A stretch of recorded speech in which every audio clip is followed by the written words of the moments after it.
This one's for all you musicians who take themselves too seriously.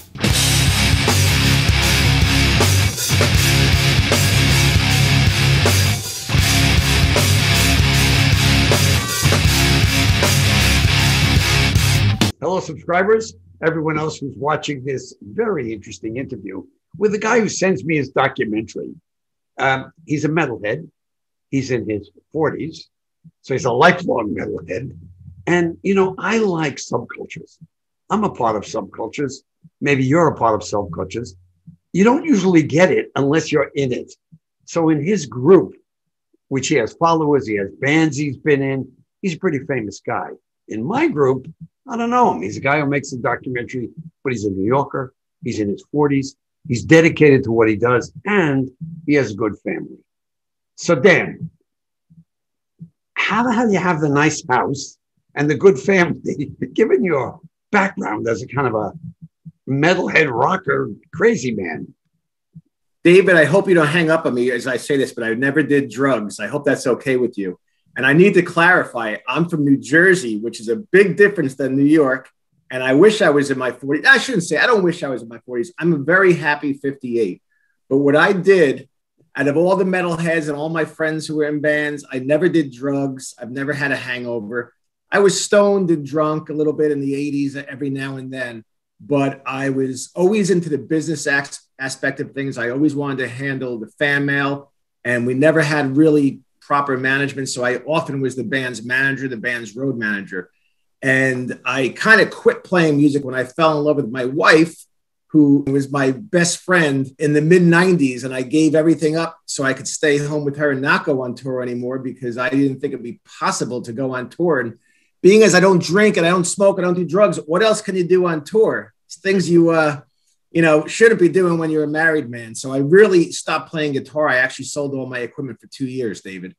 First of all, let me apologize. You are a New Jersey guy, of course. That is distinctly different from a New Yorker. You understand me, and I understand you, and I really admire New Jersey culture. Second, you didn't take drugs.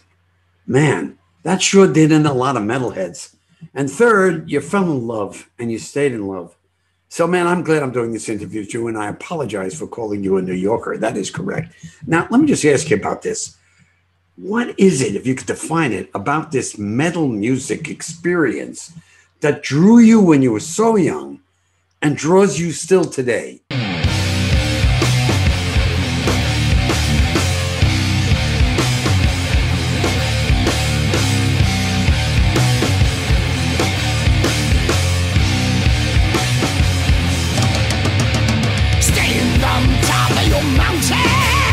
I think something with heavy metal is kind of like same thing with hardcore gangster rap.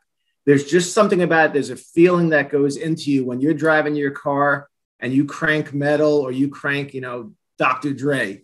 It's just something, man. You feel like an outlaw. You feel a little different than the rest of the people in society driving the Subarus. And I always felt a little bit like an outsider. Tonight, I'll be doing an interview on a radio station. I'll be with 10 other guys in bands. But I'll be by myself. I'm going to be in my own little corner, my own little world with my own stupid little thoughts that probably aren't mainstream America. Even though I'm a really happy guy and I love America, there's just things I see that I just want to, scream on a daily basis. If I turn on the news, I want to cry. So I think sometimes listening to heavy metal music, it might be a better way of doing things than maybe, getting stoned or getting drunk to solve your problems.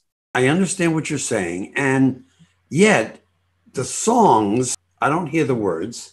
The guitar is brutal in its own way. That riff that you play in your film, that riff that you came to love, it just is. It's like intensely intense.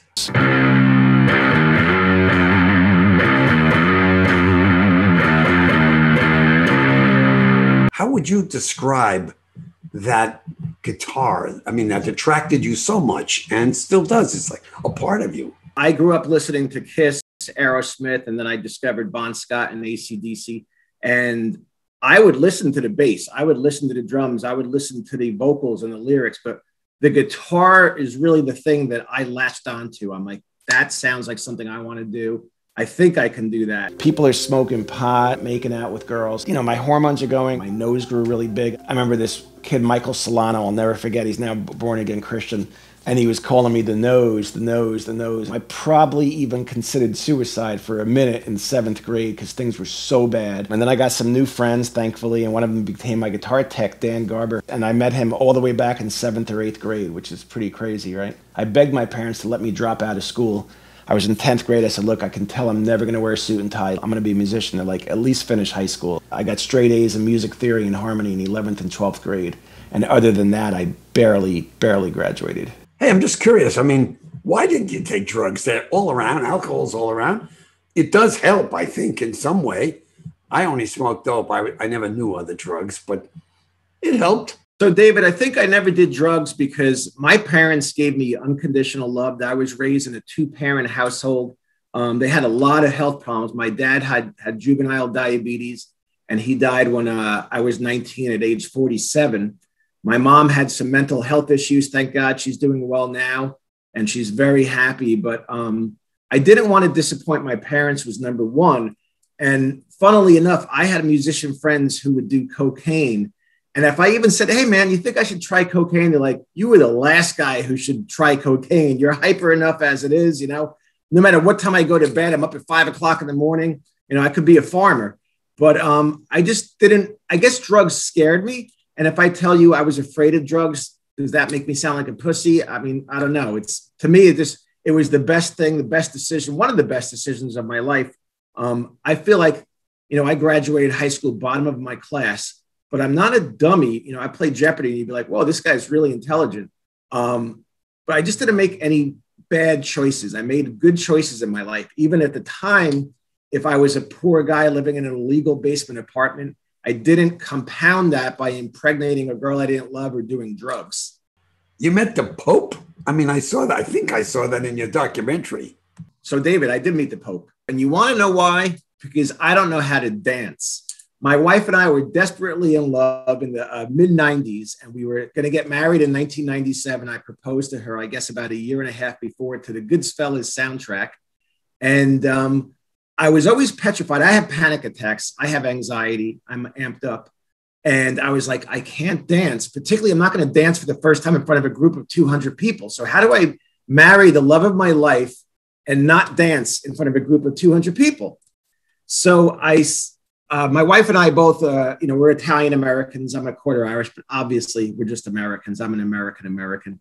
And I read something in the New York Daily News that's saying you can get married in Rome. There's one English speaking church. And I'm like, that sounds like a good idea, because if I get married in Rome, nobody will, you know, we're not going to have 100 people at the wedding. We'll have a handful of friends. And just like one night I tell this story, I was handing out nonfiction flyers in a parking lot where Metallica was playing a show. I was with my drummer from Nonfiction, Mike Christie. And I said, all right, Mike, let's go into the concert now. And he said, Dan, how are we going to go into the concert? We have no tickets. But there's always a way when you have the gift of gab. So my wife and I were in Rome. We met with the priest on a Friday night. And he said, is there anything you want to do when you're here in Rome? I said, I'd like to meet the Pope. So he said, okay, how about Wednesday morning at 10 a.m.? And it was just like that. You know, you ask, I mean, how did I discover you? I watched your documentaries and I'm like, I want to be on David's documentary. David should talk to me. So you ask for things and you get it. I've always been amazed. You'll see, like when I was young and good looking, when I was 19 years old, I would have girls walk up to me because I didn't have the gift of gab. I wasn't walking up to anybody. I was, you know, you got to ask for what you want in life, whether it's a job, a woman, a house, backstage tickets to Metallica. You have to ask, act like you belong, act like you're deserved. You know, you're worthy. You should be able to get something if you want. If you want to meet the Pope, I'm not saying everybody can meet the Pope, but hey, when in Rome, right, David? So you're on stage and you're performing, which is a very common experience for you. You've been in various famous bands. You're still doing it. Do you go into a different state of mind? I mean, like Yo-Yo Ma once said, when he plays the cello, he isn't here anymore.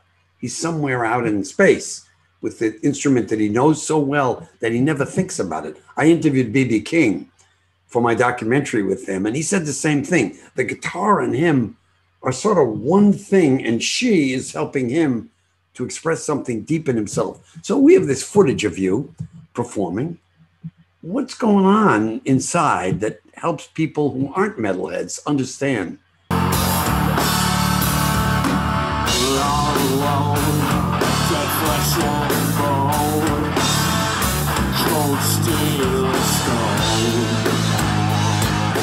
You alluded to the fact that I'm famous. I don't know if you'd ever heard the Big Four tour. It was Metallica, Megadeth, Anthrax, and Slayer. If there was a big 1,000 tour, I wouldn't even be in that. So I'm definitely not famous. I know where my place is. I'm in an underground metal bands like Hades and Nonfiction, The Cursed, Vessel of Light, and my newest project, Cassius King, with Jason McMaster from Dangerous Toys. Tears on the tracks in a race, emotion weave around the bend. I taste the raindrops as they trickle down my face again. Oh. When I go on stage, I think the first thing is sheer terror.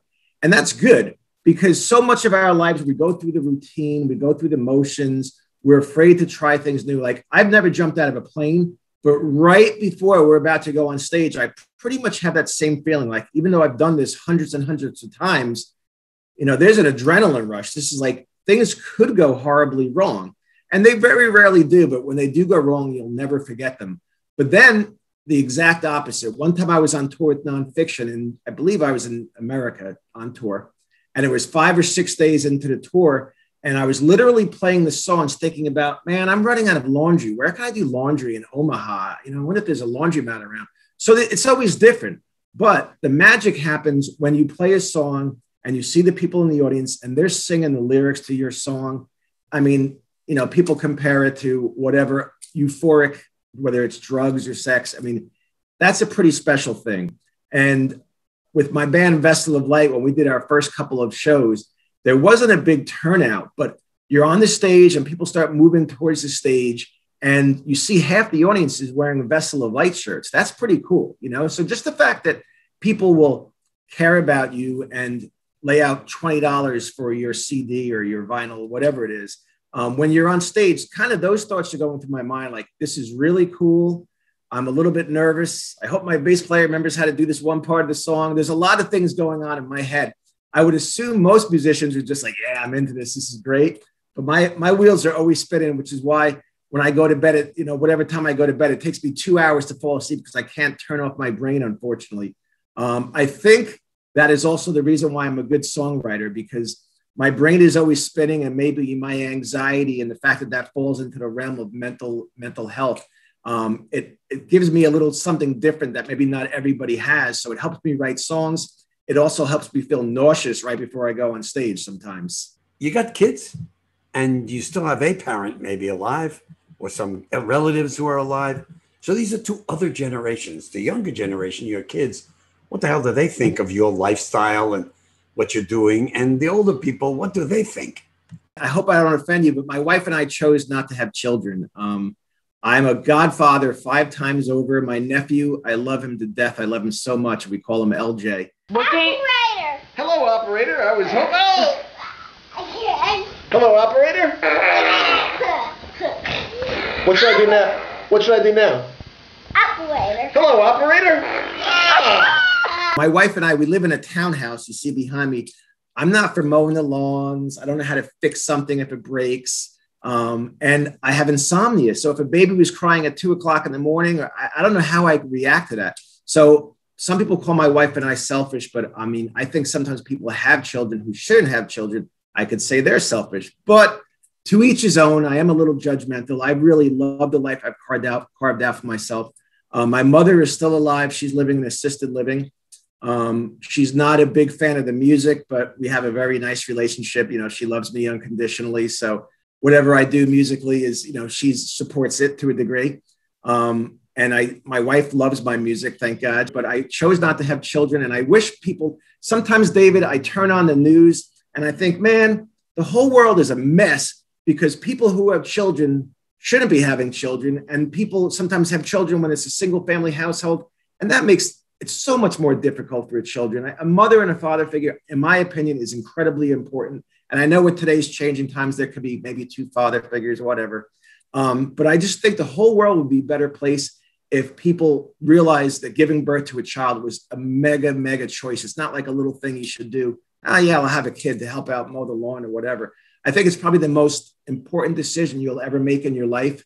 And that's why divorces make me so sad. And children, you know, who have a rough upbringing, my heart bleeds for them. But I also, you know, I never got any woman pregnant in my life, thank God, including my wife, you know. Yeah, I've been very lucky. You know, not that I was so crazy sleeping with women that I, you know, wasn't in love with, but, you know, obviously things happen when you're younger and then you're in a band. So yeah, long story short, my wife and I chose not to have children. We had a couple cats who we loved to death, but even they, like I had to buy new carpeting and a new couch when they died because of, you know, a big mess. So I'm going to be a little selfish. I like to travel. Like I said, I grew up, when I moved out of my house, I was 21. I lived in an illegal basement apartment for 10 years, David. I was the poorest person in the history of the world. I would borrow a quarter from some friends to drive the Garden State Parkway home, like no exaggeration. And that's why now I don't feel, you know, if I want to go on vacation to Key West twice a year, if I want to fly to Europe, you know, I deserve it. I had 10 really hard years. I'm not trying to hurt anybody. I'm trying to be good to everybody. But again, here I am apologizing for the fact that my wife and I chose not to have children. You know, when I was a high school kid, I played the oboe in an orchestra. And because I played the oboe in an orchestra, girls came to me. I was completely shocked. They were drawn to my musical ability, and it was fun. Did you have the same experience when you were young where, I mean, you didn't seek them, they sought you? I always hate gentlemen like Gene Simmons and Ted Nugent when they talk about how prolific their sex life was, because if you're in a band and you know how to speak, it's really not a big deal.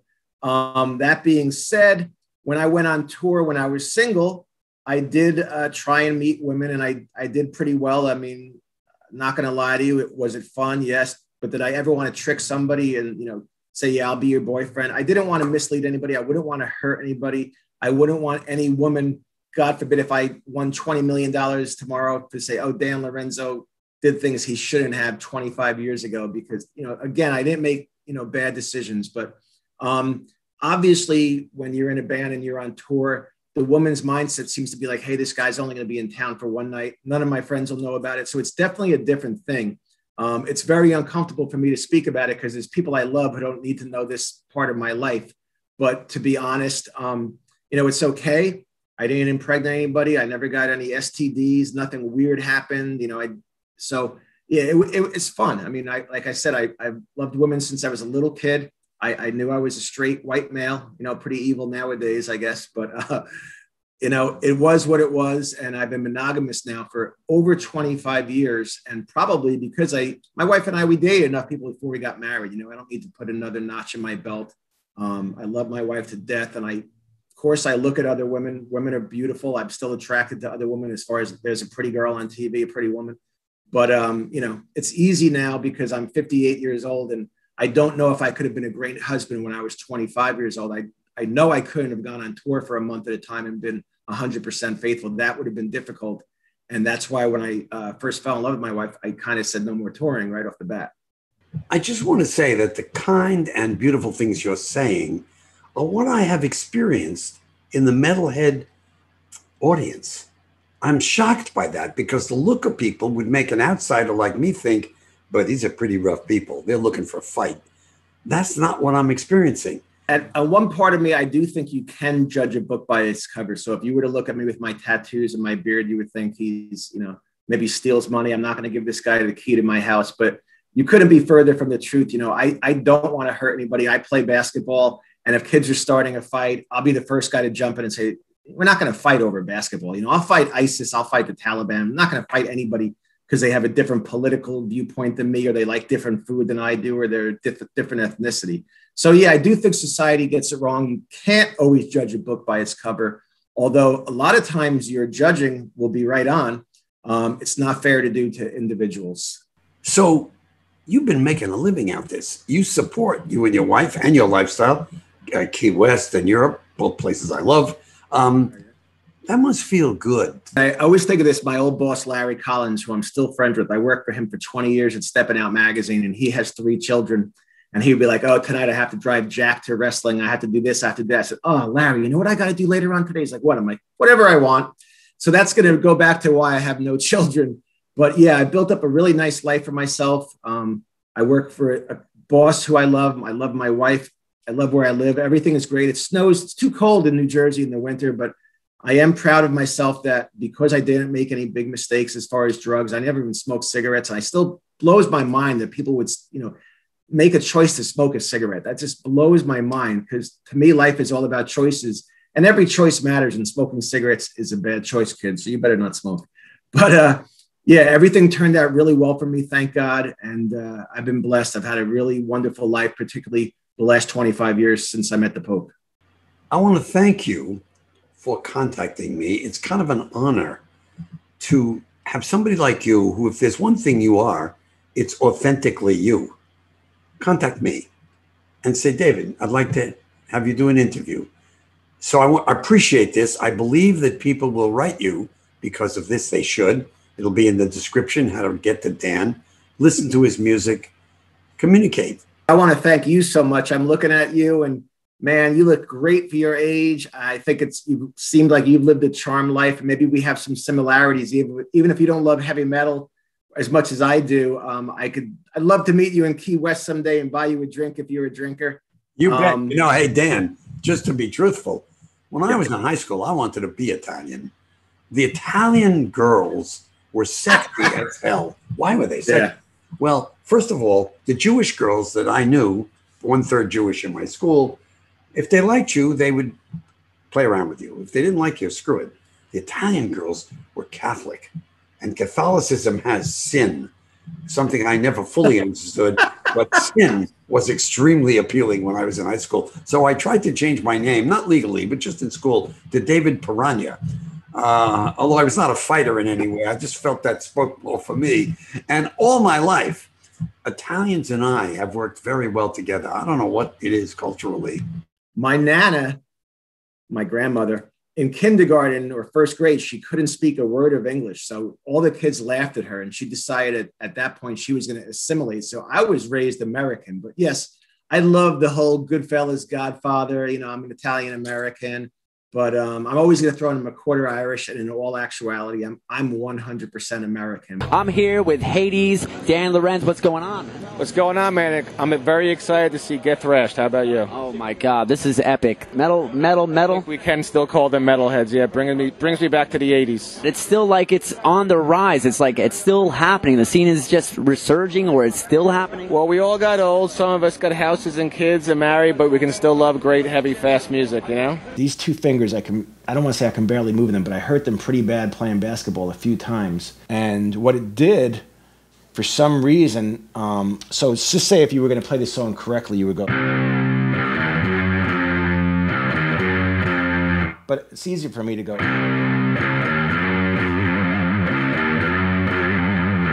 And I love my vibrato. It's probably not technically correct. I never had guitar lessons, and my fingers don't really work exactly the way I want them to do, but somehow the limitation, it's made me have this kind of, I think, my own style.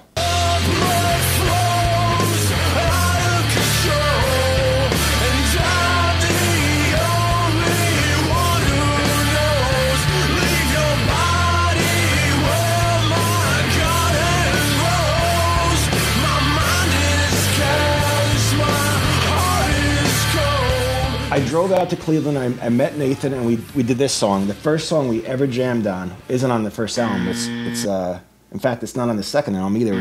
We jammed this. This is the first song Nathan and I ever jammed together.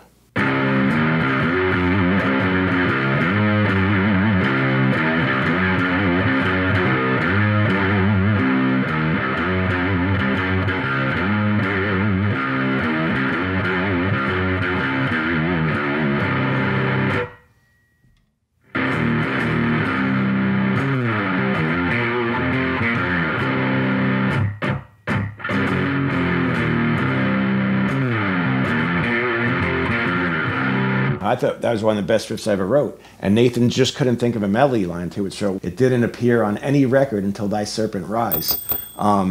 So it's funny how some of the very first things we jammed together didn't end up on the EP. I went back to Cleveland a month later. We got free studio time, and in about less than 7 hours, we recorded 6 songs. My wife and I were flying to Hawaii. Flight was delayed 12 hours. I was emailing MP3s to Metal Blade and Argonauta. And Argonauta said, I want to do a deal with you guys before I got on the plane. So I secured a record deal after one rehearsal and 1 day in the studio. Fuck. It was amazing. So for Woodshed, I didn't want to drive back out to Cleveland. It was becoming a pain in the ass. So I asked J-Rod, could I record the guitars first to a click track and then he's like, yeah, I do it all the time. I'm like, oh, this is really weird. So I started, for the first time in my life, I recorded all the guitars first. And the first song I recorded for Woodshed was this. These songs basically, like, I've always compiled riffs, and then I'll give those riffs to whatever singer I'm working with, and I'll mail them maybe 10 song ideas. And then you'll develop it Then I further? develop, yeah, exactly. You got along with Nathan right away? Absolutely. He's a Satanist, and I have a Jesus tattoo. There's no clash there? No, I just told Nathan, you know, you can't write pro-devil lyrics. So he said, well, what do you want me to write about? I said, well, my wife and I are obsessed with the show Forensic Files, and now all of our songs are like as violent and crazy as you could possibly get.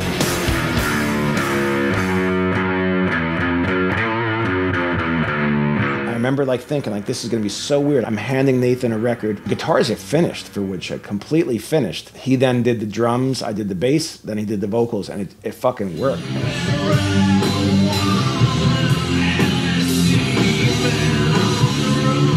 With Woodshed, we were both so excited about what we had accomplished. We're like, you know, we at first decided we're never going to play out. We got a chance to open up for Life of Agony and Silvertomb. I, you know, spoke with Jimmy and Ron. I said, I got a gig. You want to do it? They were into it. That's how they got in the band. I think we're fortunate because guitar player, bass player, and drummer live in the same area, and we're a tight unit. We know each other and playing with each other on and off for many years. We can get together and play without a singer. And Nathan's just like on the money. Our first show we ever did, it was the first show live, and that was with Life of Agony? Life of Agony. It was like a sold-out show. It was at Bowery. At the Bowery Ballroom, and we got out there and never rehearsed with Nathan, never played with him at all. Life of Agony used to open up for Nonfiction, so Joey Z was nice enough to let us open up for them.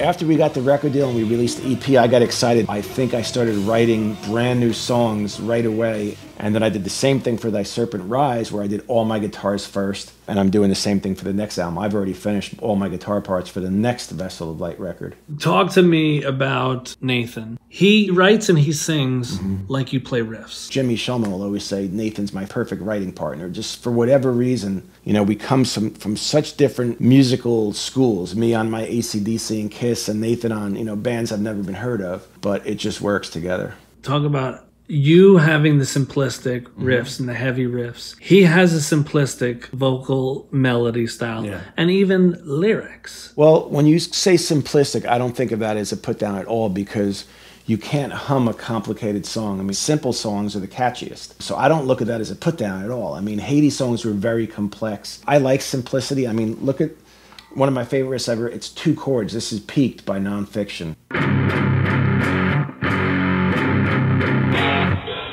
We wrote this next song, what was it, 20 years ago? That's a long song.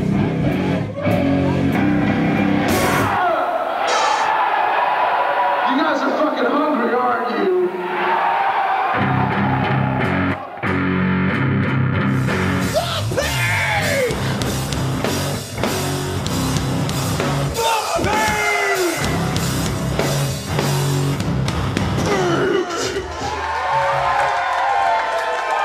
What is next? You know, obviously talk about the new album. Yeah. I need to hear a riff. Yeah, but I can't do that because I don't want you putting it on the video.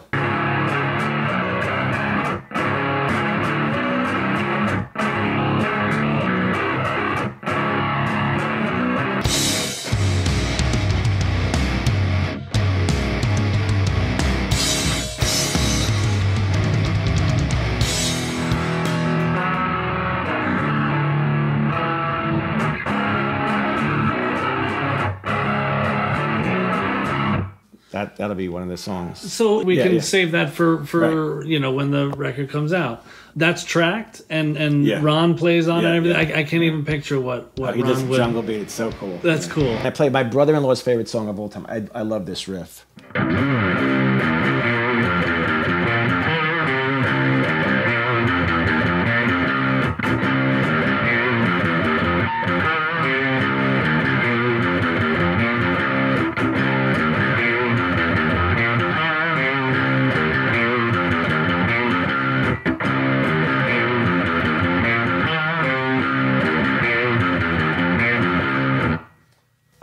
Best of the Worst.